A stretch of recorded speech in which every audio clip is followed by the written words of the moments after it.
네, 오늘부터는 욥기 강론 말씀을 줌 집회로 하지 않고 집에서 이렇게 자료를 만들어서 유튜브에 올려서 동영상을 시청하도록 그렇게 준비를 했습니다. 최근에 좀 몸이 좀 면역력이 많이 약해졌는지 좀 덜 좋은 것도 있고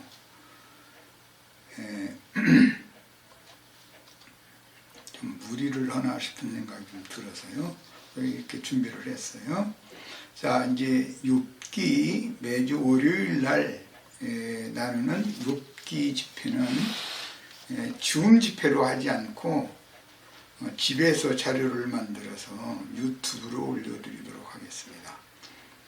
자, 시작합니다. 욥기 15장에는 엘리바스가 조상에게 구전으로 배운 영적 지식과 자신의 인생 경험에 의한 노련함과 자기 동족들인 옛 선인, 앞선 선조들이죠. 본문에서 엘리바스는 옛 지혜자들이라고 이렇게 표현을 했어요. 자신들의 조상들을 옛 지혜자들이다 이렇게 말한 거죠. 그들에게 듣고 배운 바 풍부한 지식으로 욥이 변박하는 지나친 말과 불만이 가득한 탄식에 대한 답변이 기록이 되었습니다. 우리가 알 것은 지혜에도 참 지혜, 하나님의 참 지혜이신 그리스도의 지혜와 뱀의 지혜가 있으며 지식도 하나님의 참 지식인 그리스도와 마귀가 천연적인 사람들에게 넣어주는 지식이 있다. 그래서 이제 그것은 선악을 알게 하는 나무 실과와 유브라데의 하수물과 대비되는 생명나무 실과와 생수의 원천이신 에덴의 중앙에서 발원하여 흐르는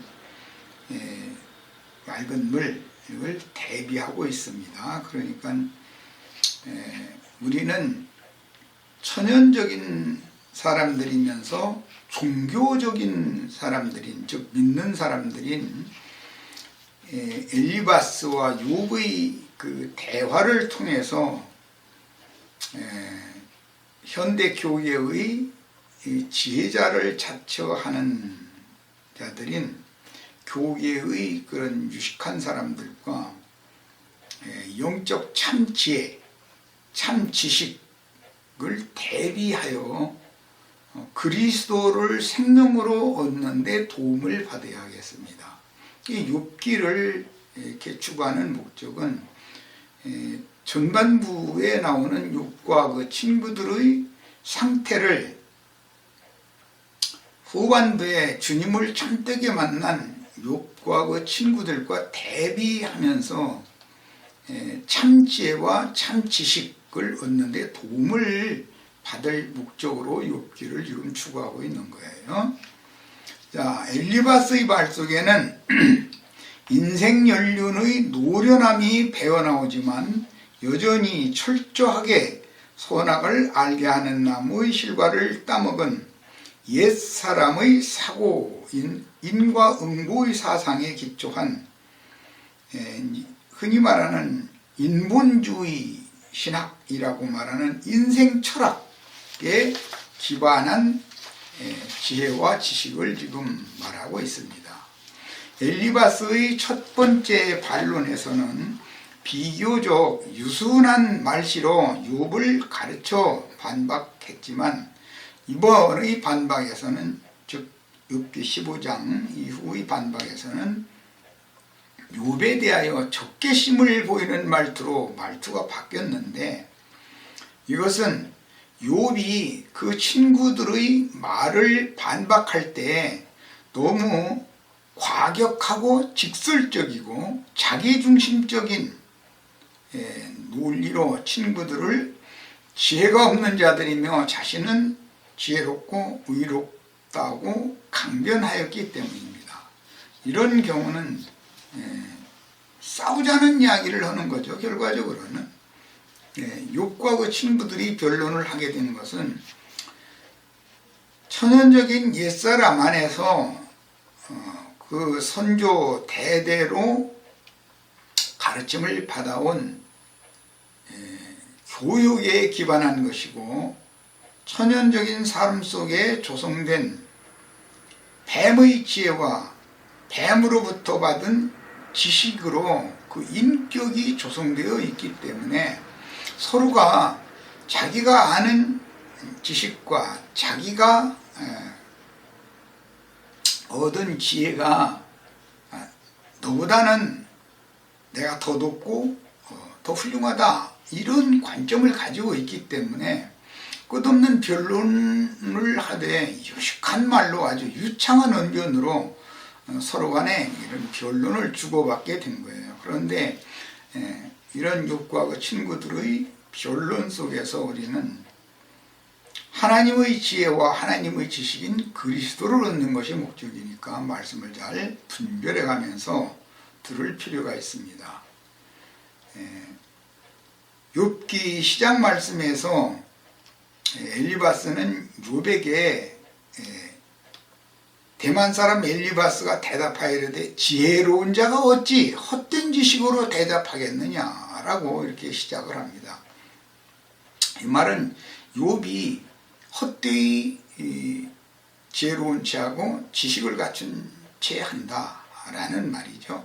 그 다음에 어찌 동풍을 그의 복부에 채우겠느냐, 이렇게 시작을 했는데, 지난 시간에 문맥에 따라서 상고한 바와 같이 동풍이라고 하는 그 아람 족속의 이런 언어는 셈의 그 관용, 셈족의 관용으로서 땅에 해코지를 하는 바람을 은유적으로 비유하는 말이기 때문에, 예를 들자면 무슨 곡물을 건마르게 한다든지 또는 말라 떨어지게 한다든지 땅을 메마르게 한다든지 이런 바람을 상징적으로 하는 말입니다.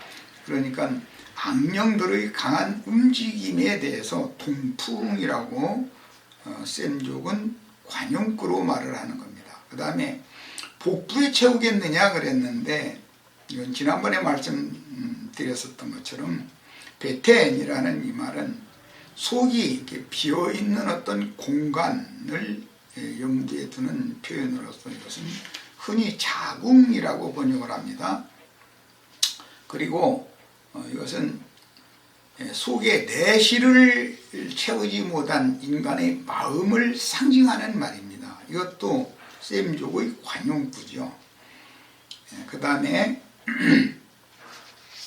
이제 쭉 이어나갈 때 엘리바스 이런 긴 말은 욥의 말에 연약한 사람인 욥이 자신은 순전하고 의로우나 하나님께서 자신을 시험하고 있으며 친구들은 자신의 시험을 당하고 있는 상태에 대해서는 간과하고 자신과 자신의 가정을 싸잡아서, 즉 욥과 욥의 자식들까지 또 그 가정이 기울어진 것까지 전체를 다 싸잡아서 정죄하는 것에 대해서 강력한 반론을 제기한 말을 두고 엘리바스가 반박하는 말인데, 하나님을 빙자하여 교만해진 욥이 교만한 영과 높아진 마음으로 너무나 말을 함부로 한다라는 것을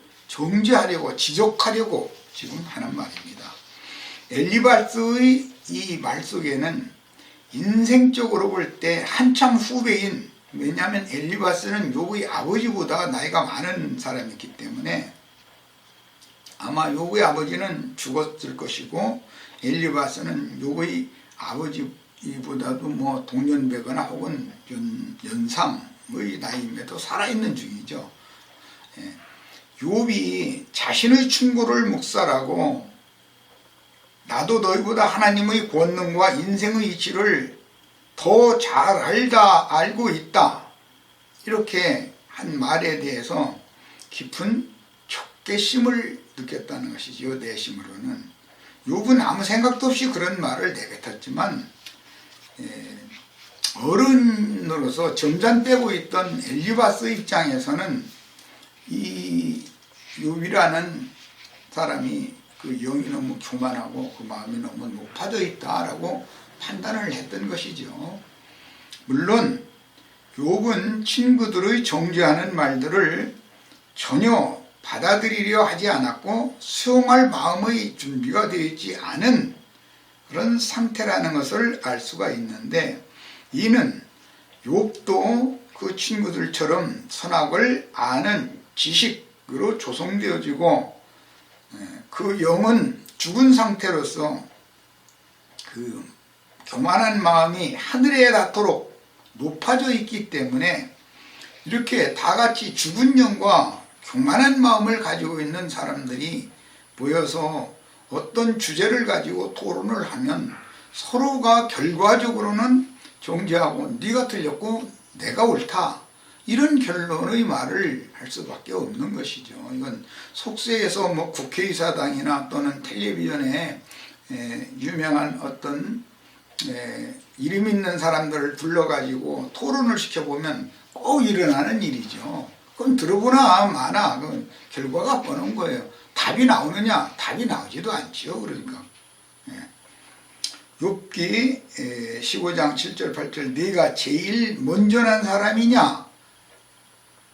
산들이 있기 전에 네가 출생하였느냐? 네가 하나님의 오묘하심을 들었느냐? 하나님의 지혜를 네가 홀로 가졌느냐? 이렇게 여러 가지 질문을 하는 이 말 속에는 네가 조물주이신 창조의 근본이신 그리스도 예수냐? 이 말이에요. 그러니까 욥에게 네가 조물주냐라고 물어보는 말이죠. 네가 제일 먼저 난 사람이냐라는 말은 아담 이전에도 아담의 부모가 있었고 그 부모의 부모도 있었고 아담은 인류의 조상이 아니라는 걸 여러 번 말씀드렸어요. 성경에 분명히 아담은 부모가 있는 것을 기록하고 있어요. 아담 이전의 인류가 영이 교만하고 마음이 높아진 상태에서 팔꿈치를 들고 팔을 들면서 하나님을 대적했을 때 온 땅의 사방을 천사들에게 붙잡게 하고 인간들을, 교만한 인간들을 털어서 버렸다, 이런 말씀이 욥기 38장에 나옵니다. 자, 네가 세상에서 제일 처음 난 사람인 인류의 조상이냐라는 물음은 네가 창조의 근본이신 예수 그리스도 즉 참 하나님이냐 조물주냐 이런 말이에요. 아담의 이상은 하나님이죠. 산들이 있기 전에 네가 출생하였느냐라는 질문 역시 네가 우주 만물과 만상과 모든 만물을 창조한 조물주냐, 그런 대답이에요. 그런 질문이에요. 이런 질문을 하게 된 배경에는 욥이 그만큼 영이 교만하고 마음이 높아져 있는 사람이다 라는 것을 지적해 준다는 걸 알 수가 있죠. 신약의 골로새서 1장 14절로 1장 20절 말씀을 같이 읽어봅니다. 그 아들 안에서, 여기 그라는 말은 창조의 근본이신 말씀을 말한 것이고, 아들은 말씀이 아들이신 말씀으로 나온 바 된 예수 그리스도를 말한 거예요. 그래서 그 아들 안에서 우리가 속량 곧 죄들의 사면을 얻었도다. 그는 보이지 아니하는 하나님, 스스로 계신 말씀이신 하나님이죠. 그는 보이지 아니하시는 하나님의 형상이시요 모든 피조물보다 먼저 나신 이시니 모든 만물이 있기 전부터 예수 그리스도가 말씀과 함께 계셨다, 그 말이죠. 만물이 그에게서 창조되되 하늘과 땅에서 보이는 것들과 보이지 않는 것들과 혹은 왕권들이나 주권들이나 통치자들이나 권세들이나 만물이 다 그로 말미암고 그를 위하여 창조되었고, 우주 만물의 창조, 피조물인 우리 인간의 창조, 만물을 있게 하신 만유의 주재자 그분을 위해서 창조한 것이죠. 우리의 존재 목적은 예수 그리스도의 영광을 드러내게 하는 목적을 위해서 인간으로 지어주셨고, 복음을 들려주셨고, 영으로 듣고 마음으로 믿도록, 믿어지도록 그분의 믿음을 넣어주신 것입니다. 그 다음에 그가 만물보다 먼저 계시고 만물이 그 안에서 함께 섰느니라 그래요. 이 섰느니라라는 말은 빌딩을 짓는 것처럼 빌드, 세워졌다는 말이죠. 모든 만물은 그분 안에, 그분이 그러니까 기초, 터가 되고 그분 안에서 그분을 위하여 세움을 입은 것이에요. 그는 몸인 교회의 머리시라. 그가 근본이요 죽은 자들 가운데서 먼저 나신 이시니 이는 친히 만물의 으뜸이 되려 하시며 아버지께서는 모든 충만으로 예수 안에 거하게 하시고 그의 십자가의 피로 화평을 이루사 만물 곧 땅에 있는 것들이나 하늘에 있는 것들이나 그로 말미암아 자기와 화목되게 하시기를 기뻐하심이라 그랬어요. 우주와 그 안에 있는 모든 충만한 것들은 우주의 머리이신 예수 그리스도 안에서 그분을 위하여, 즉 중울주이신 참 하나님 예수 그리스도를 위하여 그로 말미암아 창조되고 지어진 것인데, 하나님의 지혜이신 그리스도는 창조의 근본이신, 히브리어로 성경의 시작에 태초부터 시작되는데 그 히브리어로는 베레시트라고 그러죠. 이것은 관사가 있는 시작이니까 그 시작, 즉 원초의 처음, 모든 것들의 근원, 그런 뜻이에요. 헬라어로는 로고스라고 그러죠. 그 말씀이에요. 예수 그리스도는 태초부터 스스로 계시던 그 말씀이 구속을 위해서 사람, 죄 있는 육신의 모양으로 자기 땅, 자기 백성에게 사람을 입고 오신 분이에요. 그러니까 하나님 사람은 예수님이죠. 창세기 1장 26절로 28절에 하나님 사람 얘기가 나오잖아요. 그 하나님 사람은 예수님을 염두에 둔 말이에요. 자, 여기 이제 15장 9절로 10절 엘리바스의 말이 이어지고 있습니다. 너희 아는 것이 무엇이기로 우리가 알지 못하겠느냐? 너희 깨달은 것이 무엇이기로 우리에게는 그 깨달음이 없겠느냐? 우리 중에는 머리가 세기도 하고 연로하기도 하여 네 부친보다 나이 많은 자가 있느니라 이랬어요.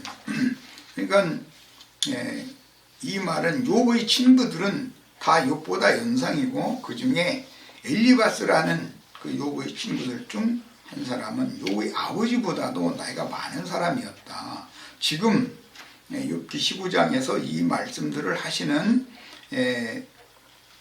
엘리바스는 욥의 아버지보다도 나이가 많은 분이다 라는 것을 보여주는 거죠. 자, 이 말은 엘리바스가 자신과 함께 온 자신과 자신의 친구들을 염두에 두고 하는 말인데, 욥이 자신보다 나이가 많은 친구들을 멸시하여 너희보다 나는 더 많은 진리를 깨닫고 있노라고, 나는 더 지혜로운 자라고, 나는 의롭고 선한 자라고 계속해서 반박하는 말을 하기 때문에 이 욥의 교만한 영과 욥의 높아진 마음을 눌러버리기 위해서 인생의 연수를 가지고 너보다는 오래 산 체험을 거친 내가 우주가 운행되는 이치를 더 깨닫지 않았겠느냐라는 뜻으로 하는 말입니다.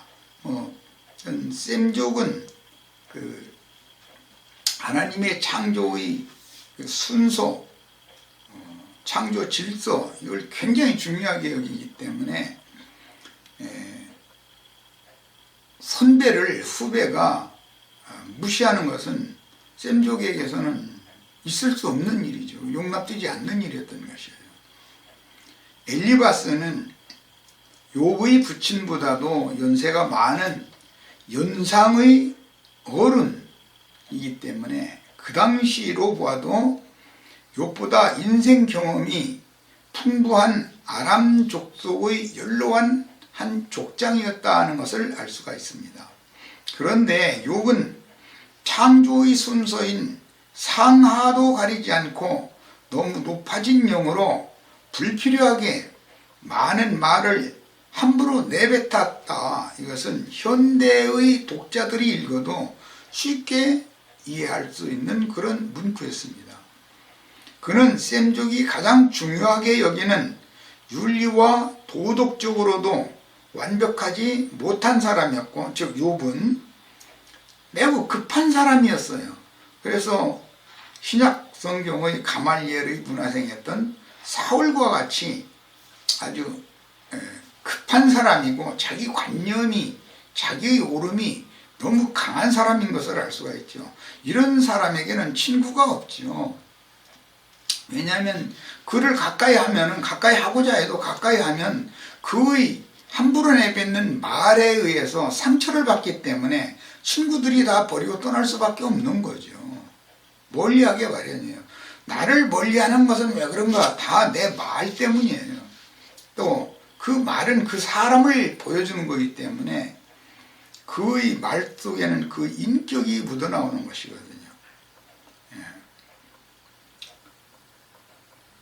15장 11절로 13절 나갑니다. 하나님의 위로와 은밀하게 하시는 말씀이 네게 작은 것이냐? 어찌하여 네 마음에 불만스러워하며 내 눈을 번뜩거리며 내 영이 하나님께 분노를 터뜨리며 내 입을 놀리느냐? 이렇게 표현을 했어요. 여기서 내 눈을 번뜩거리며 내 영이 하나님께 분노를 터뜨리며 내 입을 놀리느냐? 이렇게 표현을 했는데, 여기서 말하는 영이라고 번역된 이 용어는 육신적인 사람들은 무관심한 용어죠. 셈족, 특히 카인이 죽인 아벨 대신해 주신 셋의 후예 계보 사람들이나 관심을 갖는 문제죠. 그래서 셈족은 영원한 죽음이라는 건 영적 죽음이다라고 판단을 하고 있었고, 선악을 알게 하는 나무실과를 먹는 날 죽은 것은 아담의 영이지 아담의 육신의 몸이 아니다라는 걸 명확하게 알고 있었던 거예요. 그러나 세상 사람들이나 세상 교계 사람들은 자신들의 영이 하나님의 눈으로 볼 때는 영적으로 죽은 자다라는 인식이 없죠. 이런 사람들은 완전히 가인의 길에 행하는 사람이고 육에 속한 사람들이죠.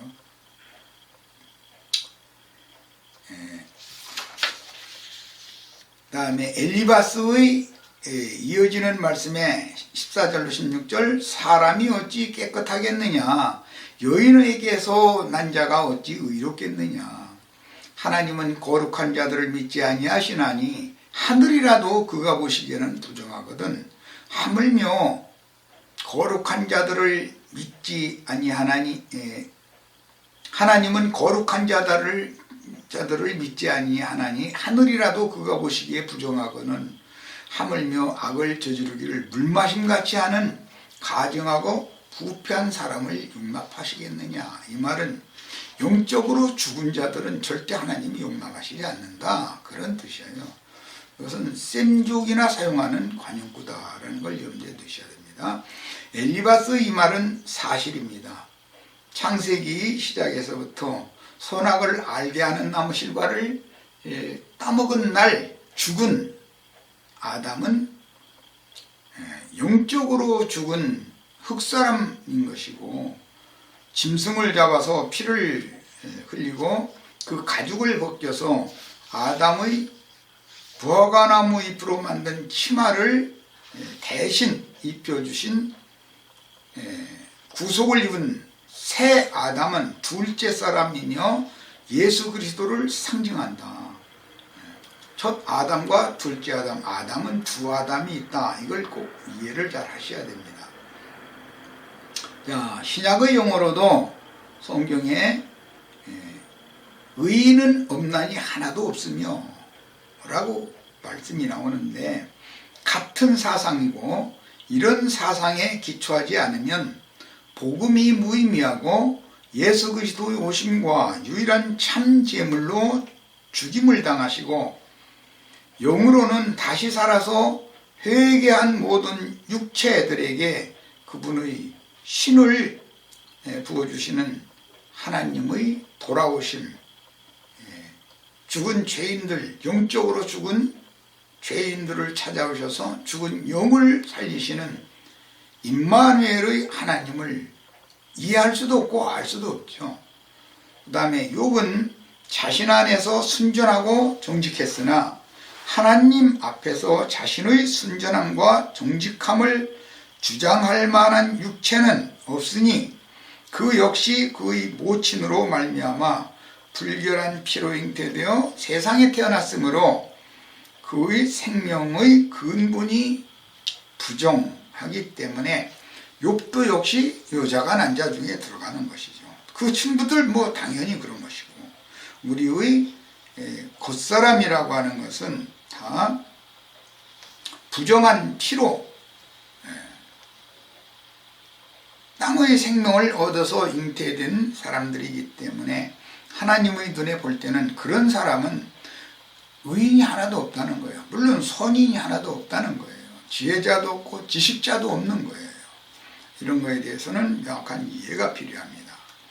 그 다음에 욥은 자신 안에서는 순전하고 정직하나 하나님 앞에서 자신의 순전함과 정직함을 주장할 만한 육체라는 것은 있을 수가 없다.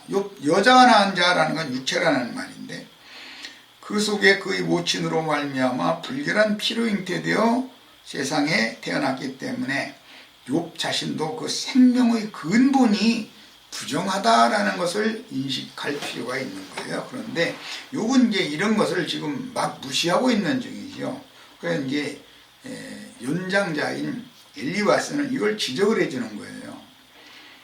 다만 욥을 지금까지 육체의 연약함과 함께 시험에 들지 않도록 지켜주셨던 것은 하나님의 은혜이신 그리스도의 은혜가 욥과 함께하였기 때문이지, 욥이 자신이 의롭거나 선해서 그렇게 된 것이 아니다.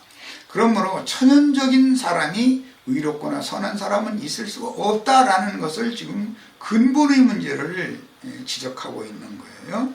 스스로 판단하여 하나님께 득죄한 사실이 없다고 자부하는 욥은 자신의 의로움과 선함 때문에 남을 신뢰할 수도 없고, 그 다음에 연약하여 마귀의 거짓말에 쉽게 미혹당하고 넘어진 인생을 자신은 선줄로 알기 때문에 함부로 자기 기준에 따른 옳음과 선한 생각으로 정죄하고 쉽게 판단해버리는 거예요. 그러고 나서 꼭 결론의 말은 나는 하나님과 함께 있고 하나님께 이런 말씀을 들었고 이런 것을 자꾸 주장을 하는 거죠.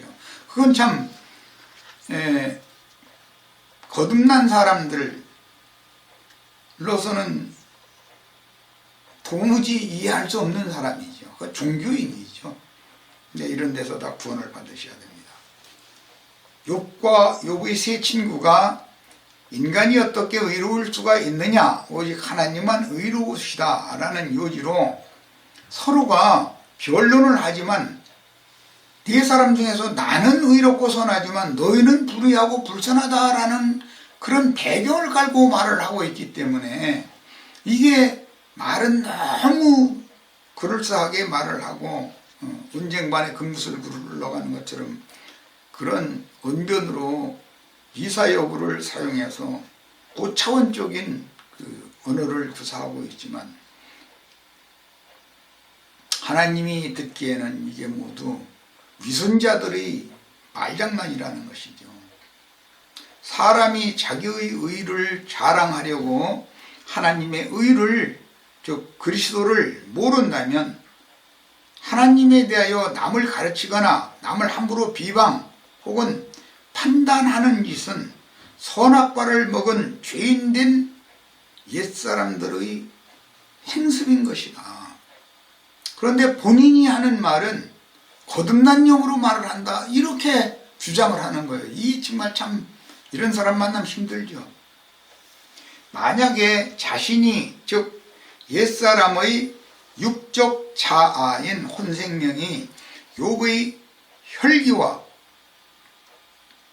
육체의 각색 종욕 속에 욥의 인격으로 살아있는 마귀의 실존인 죄의 유혹을 받아서 크나큰 실수를 범하여 실족했더라면 하나님께 감히 항의하며 자신의 의를 또는 자신의 선을 주장하면서 남을 함부로 판단하지 못할 것입니다.